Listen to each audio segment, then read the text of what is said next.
Bismillahirrahmanirrahim. Assalamualaikum warahmatullahi wabarakatuh. Alhamdulillahirrahmanirrahim. Hari ini kita bertemu kembali di mata pelajaran IPA. Yang dimana pada pertemuan kita kali ini kita masuk ke materi 3, yaitu tentang pewarisan sifat, ya.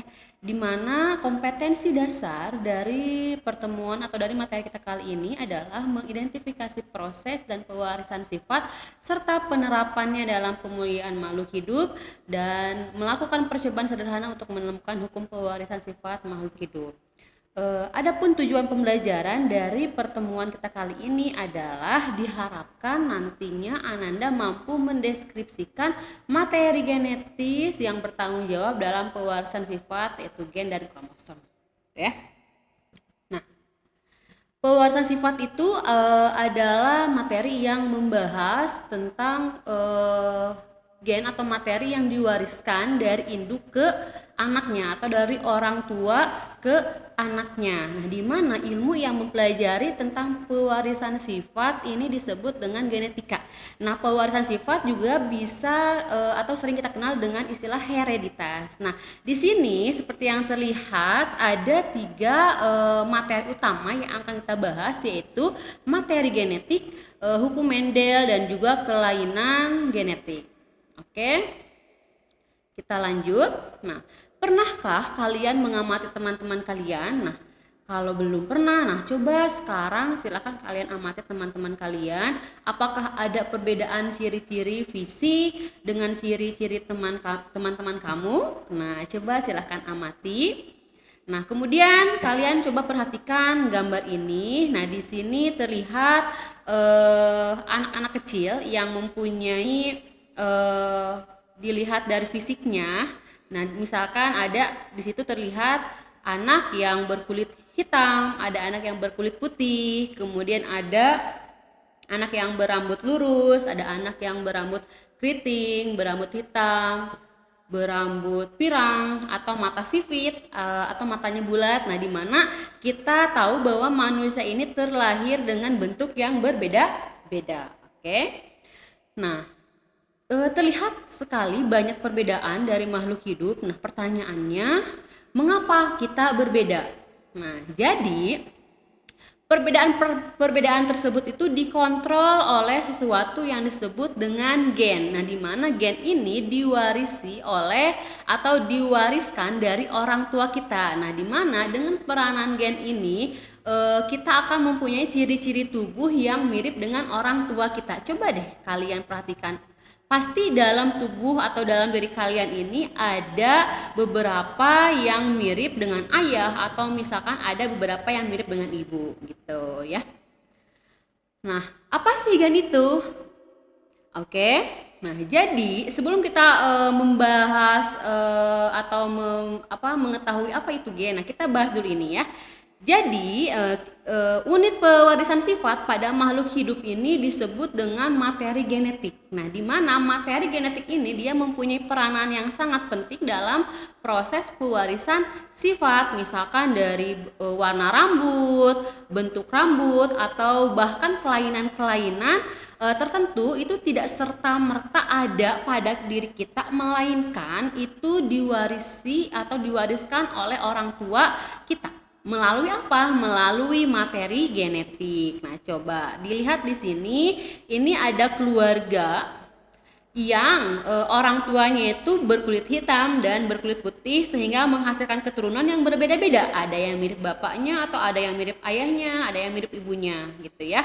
Nah, di mana seorang ibu itu dia akan mewariskan materi genetiknya, nah, berupa sel telur. Sedangkan ayah dia itu akan mewariskan materi genetiknya melalui sel sperma. Nah, di mana ketika adanya proses penggabungan materi genetik dari sel sperma dan sel telur yang diwariskan oleh orang tua melalui proses fertilisasi atau proses pembuahan, nah, nanti dari proses penggabungan itu akan dihasilkan beberapa ciri-ciri yang mirip dengan ayah dan ibu yang ada pada diri kita, gitu ya. Misalkan nih contoh, kalian misalkan mempunyai rambut lurus, sedangkan ayah kalian rambutnya keriting misalkan. oh berarti rambut lurus saya itu diwariskan dari ibu saya yang berambut lurus juga, seperti itu. Jadi akan ada beberapa ciri-ciri yang mirip dengan ayah dan ibu. Ini karena ada gen yang diwariskan, seperti itu ya. Kemudian, nah, molekul yang berperan sebagai materi genetik ini disebut dengan asam nukleat, di mana ada dua macam asam nukleat yang berperan sebagai materi genetik, yaitu ada RNA atau ribonukleot asid dan DNA atau deoksiribonukleot asid. Nah, seperti yang tadi digambar ya.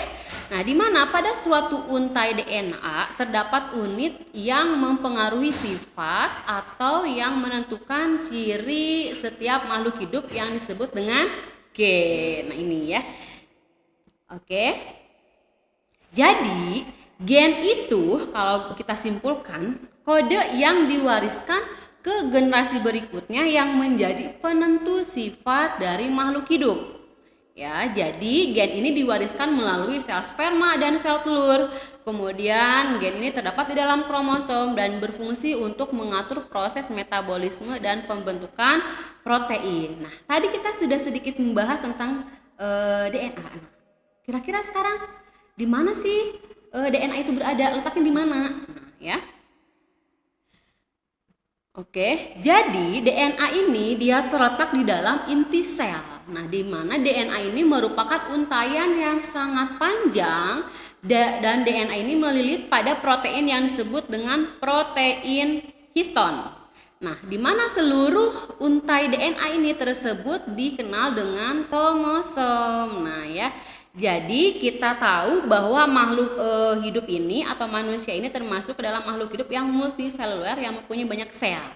Nah, di mana setiap inti sel atau setiap inti makhluk hidup itu dia mempunyai kromosom. Nah, dia mempunyai kromosom yang di mana kromosom itu dia mempunyai dua komponen, yaitu molekul DNA dan juga protein. Nah, ya, coba kita lihat gambarnya nih. Ini inti sel. Nah, di mana pada inti sel ini dia terdapat benang-benang halus yang disebut dengan kromatid. Nah, di mana kromatid ini dia itu benang-benang ini dia akan memadat menjadi kromosom. Nah, ini adalah kromosom yang dia itu akan memadat menjadi kromosom ketika sel itu dia akan membelah. Nah, kemudian jika kromosom ini kita perbesar, di sini akan terdapat gumpalan-gumpalan dari benang-benang yang sangat halus, nah, dan sangat panjang, dan benang ini kita sebut dengan kromatin. Oke ya. Nah, kemudian ketika si kromatin ini misalkan kita perbesar kembali, kita akan melihat gulungan-gulungan halus pada kromatin. Jadi gulungan yang lebih halus. Nah, di mana benang yang sangat halus ini, nah di sini ya, benang yang sangat halus ini ketika kita perbesar lagi maka akan terlihat untaian ganda yang berpilin atau disebut dengan double helix, yaitu DNA. Nah, ini di mana DNA ini dia melilit pada protein histon. Nah, ini adalah protein histon, nah ini adalah untaian DNA. Gitu ya. Dimana DNA inilah yang nanti akan membawa gen. Jadi, nah dilihat di sini kromosom ini dia struktur pembawa materi genetik yang terdiri dari rangkaian DNA yang sangat panjang dan protein-protein yang mengikat DNA. Sedangkan DNA ini dia berbentuk double helix yang membawa kode genetik sifat-sifat makhluk hidup atau disebut juga dengan gen. Seperti itu. Nah, ini adalah bagian-bagian kromosom di mana ada kromatid. Ini kromatid, kemudian ada sentromer nih, ada lengan pendek dan juga lengan panjang. Ini adalah bagian-bagian dari kromosom. Kemudian, nah berdasarkan letak sentromernya, kromosom ini dibedakan menjadi 4, yaitu metasentrik, di mana si sentromernya itu dia ada di tengah-tengah sehingga lengan kromosom itu dia sama panjang. Sedangkan submetasentrik, si sentromernya itu dia tidak di tengah sehingga menghasilkan perbedaan lengan pada kromosomnya. Jadi ada yang lengan panjang dan juga lengan pendek. Nah, sedangkan akrosentrik ini adalah kromosom yang hampir dekat ke ujung. Nah, ini adalah akrosentrik, dan telosentrik ini adalah kromosom yang ada di ujung. Seperti itu ya. Nah, manusia ini mempunyai 23 pasang kromosom, di mana setiap pasang kromosomnya itu dia identik kecuali kromosom nomor 23 yang dimiliki pada laki-laki. Seperti yang terlihat di sini nih ya. Ini adalah kromosom manusia yang sudah berpasang-pasangan. Ini kromosom 23, ini untuk wanita dan ini untuk laki-laki, yang dimana pada kromosom laki-laki ini dia tidak identik. Ya. Kemudian, nah, pasangan kromosom dari nomor 1 sampai nomor 22 itu disebut dengan autosom atau kromosom tubuh, yang dimana yang kromosom tersebut yang akan menentukan sifat-sifat tubuhnya, misalkan bentuk hidung, warna kulit, bentuk rambut, nah seperti itu. Sedangkan pasangan kromosom nomor 23 ini disebut dengan gonosom atau kromosom kelamin, yang nantinya akan menentukan jenis kelamin pada makhluk hidup tersebut. Ya, jadi kromosom itu ada dua ya, ada autosom dan juga gonosom. Oke, nah ini sama kayak yang barusan. Ini adalah kromosom pada laki-laki, di mana laki-laki mempunyai kromosom XY, pembawa kromosom XY, dan perempuan itu XX ya. Oke, coba lihat di sini. Ya, oh iya, jadi tadi kan balik lagi ke sini. Nah, si kromosom ini kan kromosom laki-laki dan ini kromosom perempuan. Jadi si kromosom ini dia membawa setengahnya itu berasal dari ayah dan setengahnya itu berasal dari ibu ya.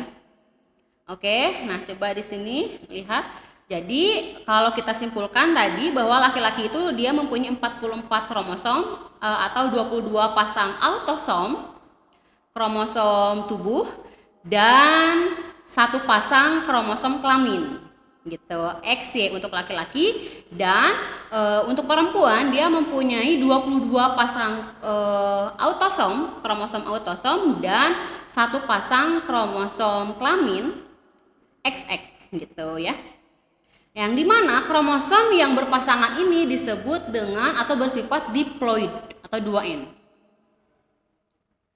Nah, coba lihat di sini.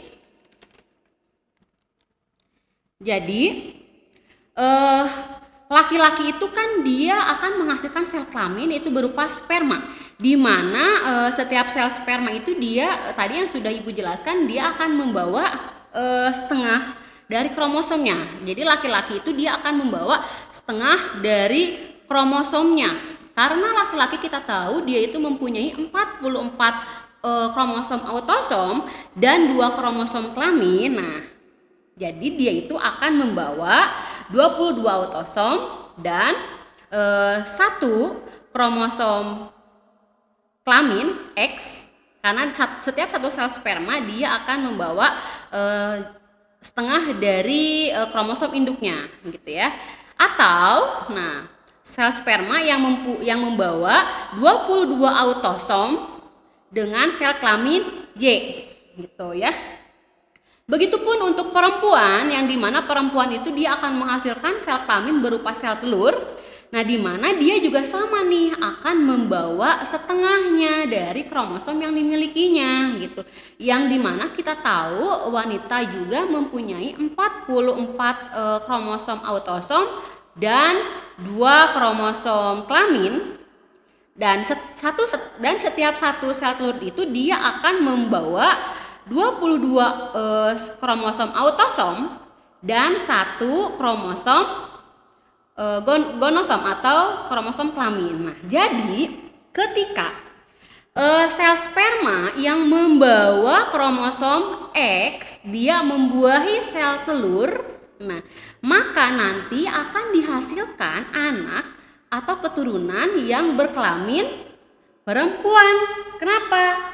Karena perempuan itu membawa kromosom XX. Nah, begitupun ketika kromosom yang ketika sperma yang membawa kromosom Y membuahi sel telur, nah maka nanti akan dihasilkan anak laki-laki. Kenapa? Karena kromosom anak yang dihasilkan itu berupa XY gitu ya. Paham ya? Jadi karena setiap sel telur dan setiap sel sperma itu dia membawa setengah dari kromosom induknya dan juga tidak berpasangan, maka kromosom kelamin ini disebut juga dengan kromosom yang sifatnya haploid karena tidak berpasangan. Oke? Nah, kita akan membahas tentang struktur DNA dan RNA. Nah, Maurice Wilkins dan Rosalind Franklin dia itu melakukan penelitian menggunakan teknik kristalografi atau difraksi menggunakan sinar X untuk mempelajari struktur DNA pada tahun 1950 hingga 1953. Seperti yang terlihat ini adalah Rosalind Franklin dan ini adalah hasil foto DNA menggunakan dari hasil difraksi sinar X ya, di mana berdasarkan penelitian si Rosalind Franklin ini dia mengemukakan bahwa DNA ini dia memiliki struktur seperti suatu untai ganda yang membentuk helix atau berbentuk ulir. Oke, struktur DNA atau deoksiribonukleot asid ini, di mana DNA ini dia tadi sudah kita bahas dia membentuk double helix ya. Di mana DNA dan RNA ini terdiri dari nukleotida yang saling berikatan. Nah, ini adalah gambar dari DNA nih. Nukleotida ini nih yang dibuletin, dia terdiri dari 3 komponen. 1, 2, 3. Nah, ini adalah nukleotida. Yang dimana setiap nukleotida ini dia terdiri dari gugus fosfat, gugus pentosa, dan juga gula pentosa yang pada DNA ini gulanya berupa deoksiribosa. Dan DNA ini mempunyai senyawa basa nitrogen yang terdiri dari basa purin, adenin, simbolnya A, guanin, dan basa pirimidin, timin, dan sitosin. Nah, dimana si kode ini dia akan berpasangan, adenin berpasangan dengan timin, guanin dan berpasangan dengan sitosin. Nah, ini adalah tangga DNA di mana kode genetik ini yang nantinya itu mengakibatkan terjadinya perbedaan sifat pada makhluk hidup. Oke. Nah, untuk struktur RNA atau ribonukleot asid, nah RNA ini bedanya dengan DNA, dia berbentuk untaian tunggal atau single helix. Nah, ini adalah gambar dari struktur RNA. Sama dengan DNA, yang berbeda ini adalah pada gula pentosanya. RNA ini mempunyai atau gulanya itu berupa gula ribosa. Dan perbedaannya itu ada di basa pirimidin. Kalau tadi DNA itu basa pirimidinnya timin dan sitosin, sedangkan untuk RNA basa pirimidinnya itu berupa urasil dan sitosin. Dan sama ini juga berpasangan, adenin untuk di RNA berpasangan dengan urasil, guanin berpasangan dengan sitosin, seperti itu ya. Nah, ini adalah perbedaan struktur DNA dan RNA. Oke. Nah, selanjutnya peranan materi genetik dalam penentuan sifat. Nah, contoh nih, misalkan orang tua ini dia memiliki cuping telinga terpisah seperti yang terlihat di gambar nih. Nah, maka sebagian besar anaknya itu dia akan memiliki cuping yang terpisah, tapi tidak menutup kemungkinan juga ada anaknya yang memiliki cuping melekat. Nah, seperti yang terlihat di gambar, ini adalah cuping telinga dan ini adalah cuping terpisah. Ya. Nah, dalam pewarasan sifat ini dikenal istilah sifat dominan dan sifat resesif. Karena misalkan nih orang tuanya itu dominan memiliki cuping telinga terpisah, maka kemungkinan anaknya itu dia mempunyai cuping terpisah gitu.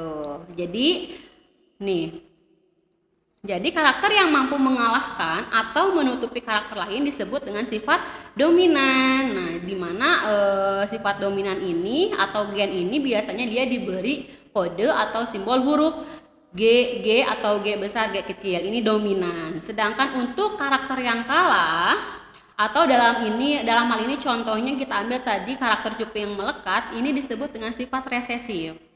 Gitu ya. Nah, di mana diberi kode gen G, dia menggunakan huruf kecil resesif ya. Nah, pasangan gen atau sifat yang dinyatakan dalam huruf kapital atau kecil seperti tadi G besar, G besar, G besar, G kecil atau G kecil, G kecil, atau bisa juga dengan menggunakan huruf yang lain, ini disebut dengan alel.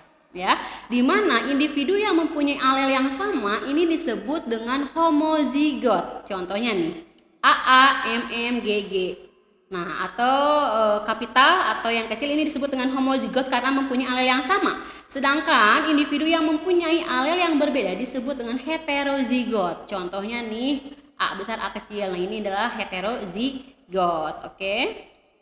Nah, sifat-sifat atau ciri yang dapat diamati, misalkan warna kulit, besar kecil, misalkan warna bunga, bentuk biji, ini disebut dengan fenotip karena bisa kita amati langsung.